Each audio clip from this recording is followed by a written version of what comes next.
They say power reveals a man's true nature, but sometimes it takes only 4 minutes to expose an empire's soul. On an ordinary afternoon in Atlanta, a man in a suit stopped at a red light, calm, composed, invisible to the world that should have known his name. Behind him, 2 police lights flashed, blue and blinding, like a warning from history itself. What happened next wasn't about a law or a badge or even a man. It was about the moment arrogance met dignity, and dignity refused to bow. A single slap, 4 minutes of silence, and a lifetime of consequences. Because when justice wears the face of the accused and racism dares to raise its hand, the story that follows isn't revenge, it's revelation. It begins on a hot July afternoon, the kind where sunlight feels like judgment and asphalt breathes fire. Sirens hum in the distance, lazy and cruel, slicing the air of downtown Atlanta. And there, standing by his car, tailored suit glinting like steel, is Judge Samuel Carter. He's not wearing his robe today, just a dark navy suit, sleeves rolled up. A quiet defiance written in the way he carries his briefcase, like he's carrying a world he built brick by brick. The city doesn't know his face. They know his verdicts. They know his words, sharp, fair, weighted with empathy. But to the men pulling up behind him, he's not a judge. He's just another black man parked beside the wrong street corner. The first patrol car screeches in, blue lights scattering across Samuel's windshield like fractured glass. 2 officers step out. One, young, uncertain. The other, Officer Grant Harlow, is the kind of man who chews gum like it owes him money and wears authority like armor.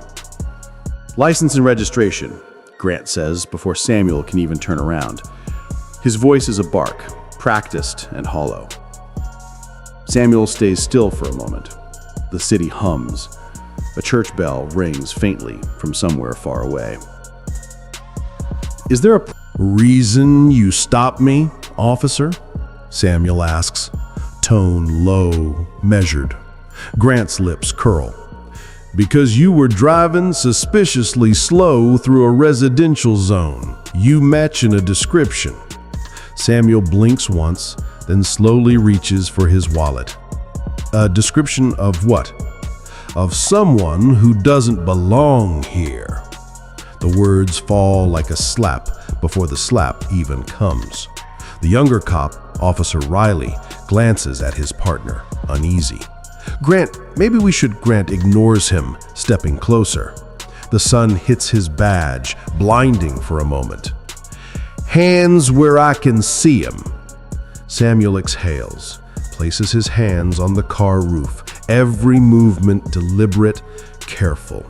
He knows the choreography of survival all too well, and yet Grant's hand twitches toward his holster anyway. The world tightens. Riley shifts his weight, looks away, and then, in a single, reckless instant, slap! The sound rips through the quiet street, echoing off brick walls and parked cars, a stinging flesh-on-flesh sound that leaves the air trembling. Samuel's glasses fly off. His jaw tightens, but he doesn't move. He doesn't raise his voice, doesn't plead. Grant sneers, satisfied. "Don't look at me like that, boy." The word boy lands heavier than the slap. Riley finally speaks up, voice trembling. "Grant, that's enough!" "Shut it," Grant snaps, but the damage is already done. Because Samuel Carter, calm, measured, and bleeding respect from every pore, straightens his back, turns to face the officer, and says softly, "Officer Harlow, I will remember this moment for the rest of your career." There's a strange stillness after that, the kind that happens before a storm. Riley frowns. "Wait, how do you—" Samuel doesn't answer. He picks up his glasses, wipes them on his sleeve, and looks at Grant with eyes that don't rage, they promise. Then, quietly, He gets into his car and drives away. The dashcam blinks red. A street camera hums nearby, its lens catching everything. And the empire, though no one knows it yet, has just begun to crack.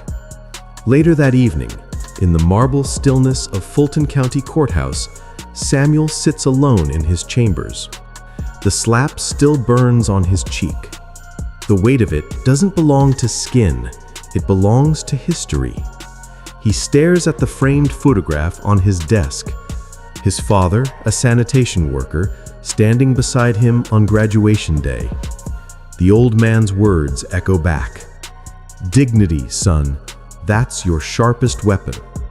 He whispers them again, this time to himself. Dignity.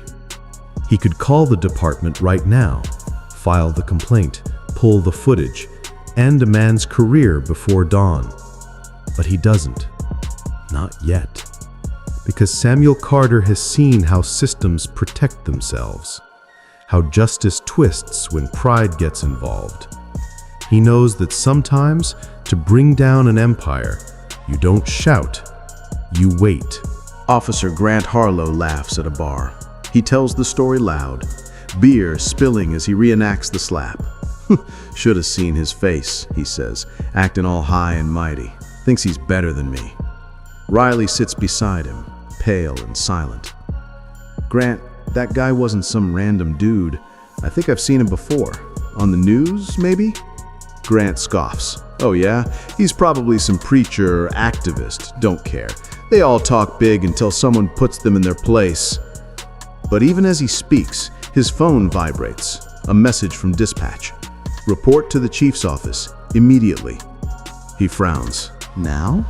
"Now," the bartender mutters, reading the same message popping up on every patrol screen. Grant gulps the rest of his drink and laughs again, though it sounds less sure this time. "Probably about the traffic incident. I'll smooth it out, you'll see." But Riley doesn't answer. He just stares at his own reflection in the glass, wondering what kind of man he's become. Back in the courthouse, the chief of police stands outside Judge Carter's office, hat in hand. Sweat beads at his temples. "Judge Carter," he says softly when the door opens. "We got a situation." Samuel doesn't look up from his papers. "I'm aware." The chief clears his throat. "Look, we're all under pressure. You know how these things go. I can make it right. We can handle this internally." Finally, Samuel looks up. His eyes are calm, but cutting. "Internally is what keeps the rot alive, Chief." Shifts his weight. Then Samuel leans back, folds his hands. "Tell Officer Harlow I'll see him in court as a witness." The chief freezes. "Witness to what?" "To his own arrogance."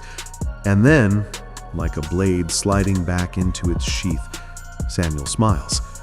Night falls heavy on the city. Clouds roll in, thunder murmuring low. Grant sits in his patrol car outside the chief's office, watching the rain streak the windshield. Riley sits beside him, tense. "You think he's really going to press charges?" Grant mutters. Riley shakes his head. "Doesn't have to. You hit a judge, man." Grant scoffs, nervous now. "He wasn't wearing no robe?" "Doesn't matter." Riley's words hang there, and something inside Grant begins to crack. Not guilt, not yet, but fear. 2 days later, the video leaks. First to an anonymous account on X, formerly Twitter, then to local news, then to national headlines. Atlantic cop assaults black judge in traffic stop, caught on camera. The footage plays over and over. Slow motion, high definition, the slap, the sneer, the look on Samuel's face that isn't fear, isn't submission, but a calm that makes viewers ache. The country erupts. Protests outside the precinct, commentators calling for suspension, for justice, for reform. And through it all, Judge Carter says nothing.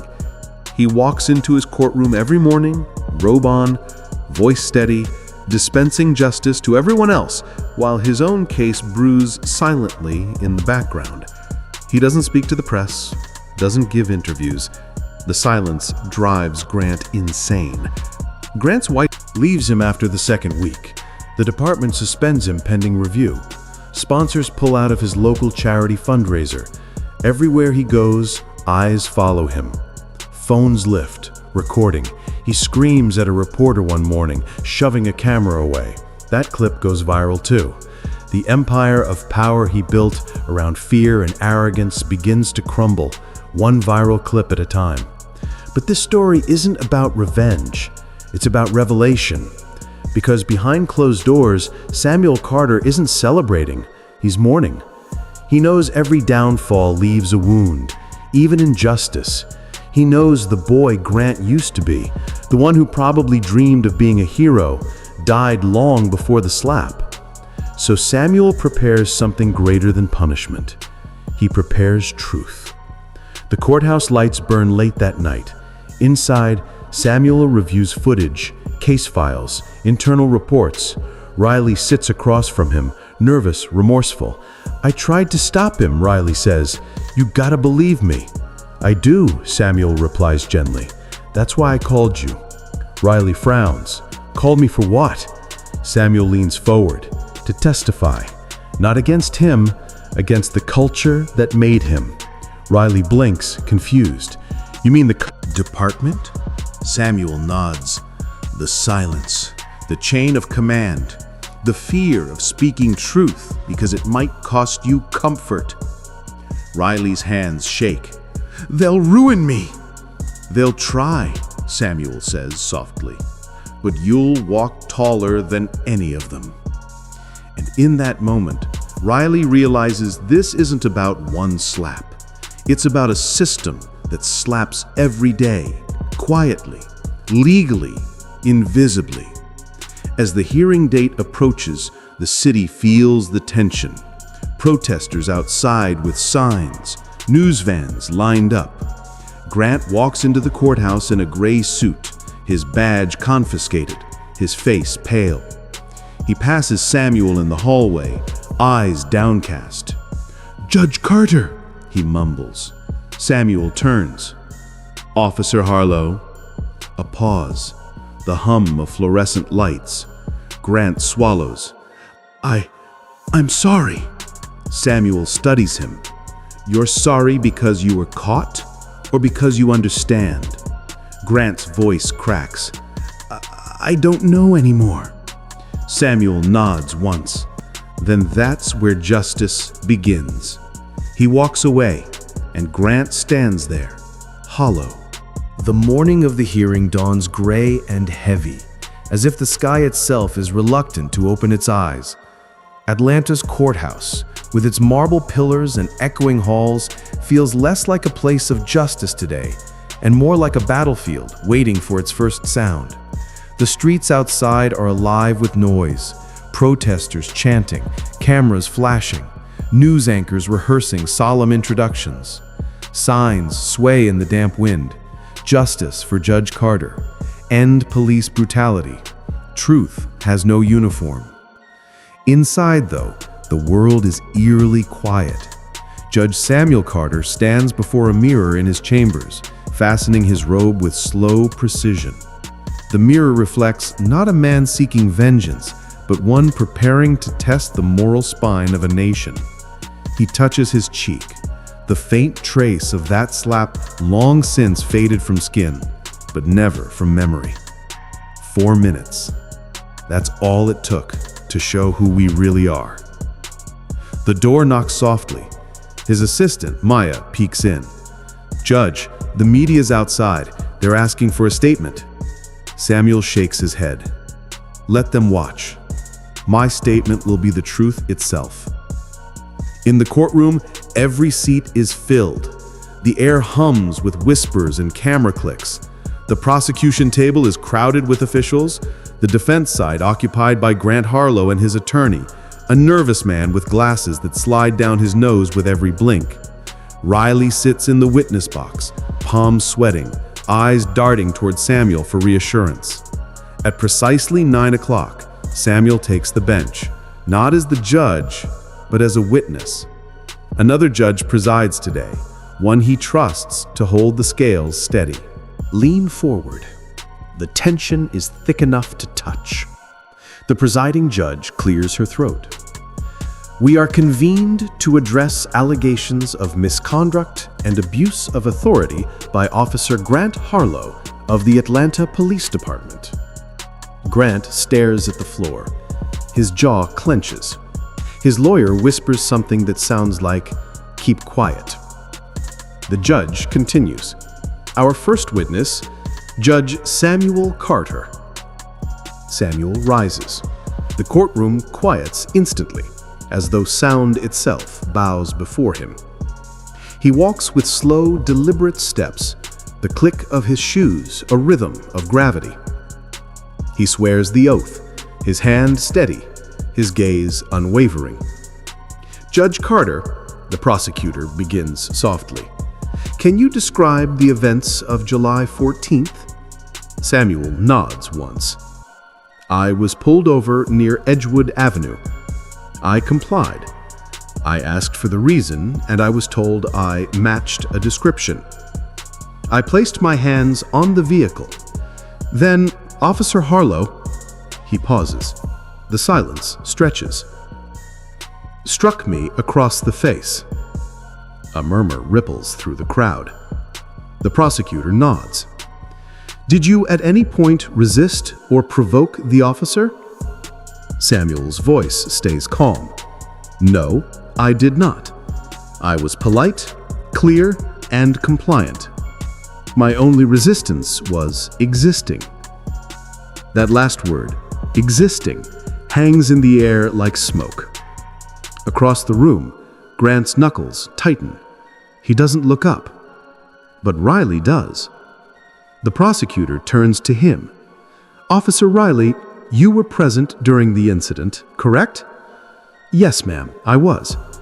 And did you witness Judge Carter acting in any way aggressive? No, ma'am, he was calm. He did everything right. Then why didn't you intervene?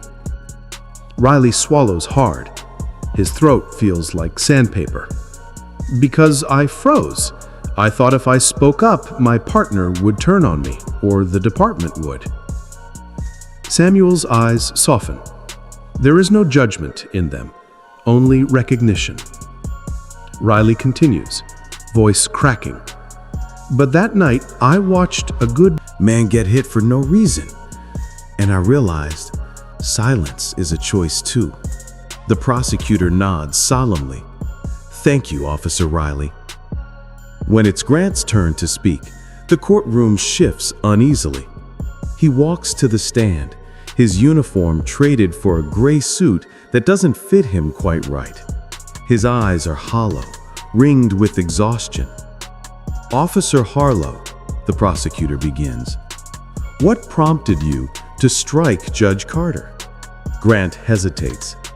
I didn't know he was a judge. So if you had known, you wouldn't have hit him? Grant frowns. That's not what I mean. He was looking at me in a way that what? That challenged me, Bolik blurts out. Like he didn't respect the badge. The prosecutor steps closer. And respect, to you, means obedience. Grant doesn't answer. His silence speaks volumes. Samuel watches him quietly.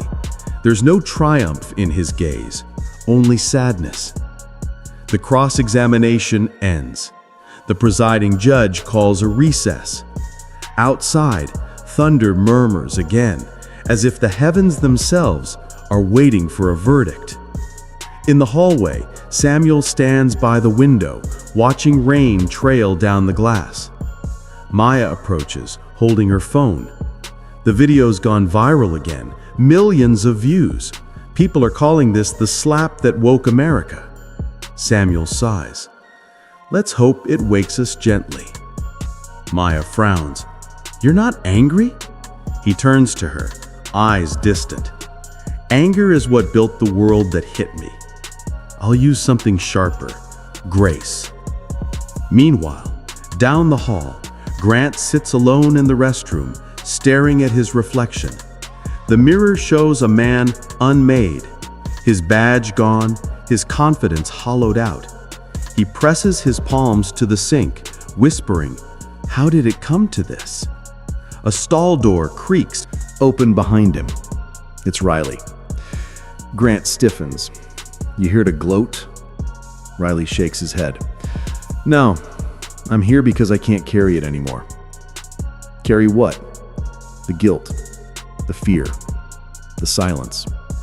Grant laughs bitterly. "You think your little speech in there makes you a hero?" "No," Riley says softly, "but it makes me human again." Grant's laughter dies. He looks at Riley in the mirror, really looks at him, and for the first time sees not a betrayer, but a reflection of what he once was, before bitterness made him blind. He sinks onto a bench, head in hands. "I thought I was protecting people. Turns out, I was protecting power." That night, the city doesn't sleep. The footage airs again on every network, dissected by analysts, debated by pundits, weaponized by politicians. But in living rooms across America, ordinary people watch in silence. The slap, the stare, the poise of a man who never raised his voice, yet shattered an illusion centuries old. It's not just a story anymore. It's a mirror. And mirrors, dear viewer, are dangerous things. They show us the truth we pretend not to see. The next day, the verdict arrives. The courtroom packed again, standing room only. Cameras poised, breath held. The presiding judge's voice cuts through the tension. After reviewing evidence, testimony, and conduct, this court finds Officer Grant Harlow guilty of assault and abuse of authority. His badge is hereby revoked. He is sentenced to community service and mandatory bias rehabilitation under the oversight of Judge Carter's Judicial Committee. Gasps ripple through the room. Grant's lawyer slumps. Grant bows his head, not in defiance, but in surrender. Samuel closes his eyes. A tear almost escapes, but he holds it back. Justice isn't joy. It's balance restored, however briefly. Outside, reporters swarm. Microphones thrust forward. "Judge Carter, do you believe justice was served?" He pauses at the courthouse steps, the crowd buzzing around him. "Justice," he says quietly, "isn't a verdict. It's a process." And today, that process began. The quote floods every channel within minutes. But behind the scenes, something deeper brews. Samuel receives a sealed envelope at his office the next morning. No return address. Inside, internal police emails. Threads showing cover-ups, Altered reports, patterns of abuse. Attached is a note, "You opened the door, now walk through it." No signature, but he knows who sent it, Riley. Samuel exhales slowly. "So this is where it begins," he murmurs. He calls Maya. "Get me the Attorney General's office. We're not done." Weeks pass. The investigation widens. Hidden truths surface like bones in floodwater. Dozens of cases reopen, body cam footage re-examined, disciplinary boards shaken. And through it all, Samuel leads not with vengeance, but with vision, creating a new program to rebuild trust between citizens and the law, rooted in transparency, dialogue, accountability. He calls it the 4-minute rule, a training protocol built on one principle. Every second you hesitate to see humanity, you add a brick to injustice. Grant Harlow, now stripped of his uniform, begins his community service at a local youth center. The first day, kids whisper his name, pointing at the man who once wore a badge. He doesn't flinch. He listens. He helps repaint the gym walls, serves food, teaches kids about consequences. And one afternoon, he sees Judge Carter there, touring the center, talking to volunteers. Their eyes meet across the room. For a moment, neither speaks. Then Samuel walks over, hand extended. Grant stares at it. "You're not serious." "I am," Samuel says softly, "because grace is a harder sentence than hatred." Grant hesitates, then takes the hand. His grip trembles. In that instant, something unseen begins to shift. Inside him, inside the room, maybe inside the world. Night falls again. Samuel stands on the courthouse rooftop, city lights flickering below. Maya joins him quietly. "Do you think it'll ever end?" she asks. He looks out over the skyline, the hum of traffic like a heartbeat. "No," he says, "but maybe it'll heal, one act at a time." She nods, then asks, "And if it doesn't?" He smiles faintly. "Then we keep building. Justice isn't a destination, it's a direction." Down on the street, Grant walks home under the same moonlight. He passes the spot where it all began, the curb where he slapped a man he didn't know, couldn't see, wouldn't respect. He stops, looks at his own hand. It trembles. He whispers, 4 minutes. The words sound different now, not as defense, but as confession. He looks up at the night sky, lets the rain wash over him, and for the first time in years, he feels small, but in a way that's cleansing, not cruel. It begins on a heavy afternoon, the kind where sunlight feels like an accusation and the air hums with something unseen. Judge Samuel Carter stands beside his parked car, briefcase in one hand, dignity in the other.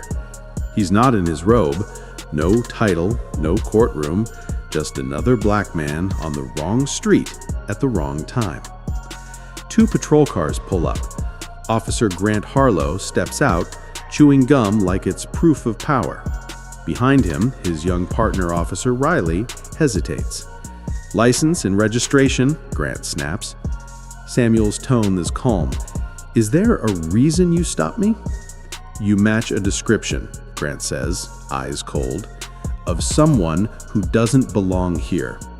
Samuel places his hands on the roof. The world holds its breath. And then, slap. The sound cuts through the summer air like thunder with nowhere to go.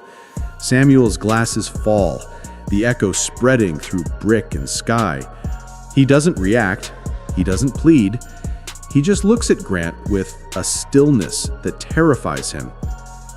"Officer Harlow," Samuel says quietly, "I will remember this moment for the rest of your career." He gathers his glasses, wipes the dust, drives away. The dash cam keeps blinking, and the empire begins to crack. 2 days later, the video leaks. News anchors call it the 4-minute stop. The nation calls it injustice. Protests rise like wind. The department scrambles. And in the middle of it all, Judge Carter says nothing. He still takes his seat on the bench each morning, robe straight, voice calm. He doesn't demand revenge. He waits for revelation. When the hearing opens, cameras fill the courtroom. Samuel walks in not as a judge, but as a man who's seen the cost of silence. He raises his hand, swears the oath, and tells the story, not with rage, but with precision. "I did not resist," he says. "I was polite, clear, compliant. My only resistance was existing." The words shake the room. Riley testifies next. He admits he froze, that fear of his own system kept him quiet. "The badge is supposed to protect people," he says, voice trembling. "But that day, it protected pride." The presiding judge thanks him. Silence falls. Then Grant takes the stand. He looks smaller without the uniform. The prosecutor asks, "Why did you strike him?" Grant's lips tremble. He looked at me like he saw right through me. "And that threatened you?" He nods once. "Yeah." "Because he didn't fear you?" Grant doesn't answer. His silence is confession enough. When the verdict comes, it's simple. Guilty of assault, badge revoked, sentence, rehabilitation, community service, public apology. Grant bows his head. Cameras click like gunfire. Outside, reporters swarm Judge Carter. He pauses on the courthouse steps, rain beginning to fall. "Judge, do you feel justice was served?" someone shouts. He looks at the gray sky. Justice isn't a verdict. It's a mirror. Today, we finally looked into it. The clip goes viral, but Samuel doesn't watch it. He's in his chambers alone, staring at his father's photo. The old man who once told him, "Dignity, son. That's your sharpest weapon." He whispers, "You were right." Weeks later, the storm begins to quiet. The protests thin, but something deeper stirs. A shift in how people talk, how they watch, how they think. Riley resigns from the force, starts teaching ethics to new recruits. Samuel begins a program called the 4-Minute Rule, teaching officers to breathe before they act, to see before they strike. And Grant Harlow, once feared, now forgotten, spends his community service at a youth center on the city's south side. One afternoon, he's sweeping floors when the doors open. Judge Carter walks in. The room freezes. Grant stares at him, broom trembling. "You here to see if I'm suffering?" Samuel shakes his head. "No. I'm here to see if you're learning." Grant looks away. "I don't deserve that." "No one deserves grace," Samuel says. "That's what makes it powerful." He extends his hand. Grant hesitates, then takes it. The kids watching whisper, not sure if it's history or healing they're seeing. Maybe both. That night, Samuel drives home through quiet streets. The city lights blur like slow tears on glass. He stops at the intersection where it all began. Same asphalt, same corner. Different man. He steps out, looks up at the traffic light turning from red to green. 4 minutes, he murmurs. That's all it took to change everything. Somewhere, a siren wails faintly, not as threat, but as echo. He closes his eyes, breathes deep, and smiles.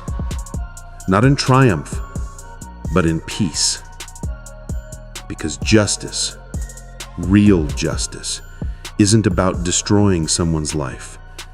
It's about awakening a conscience.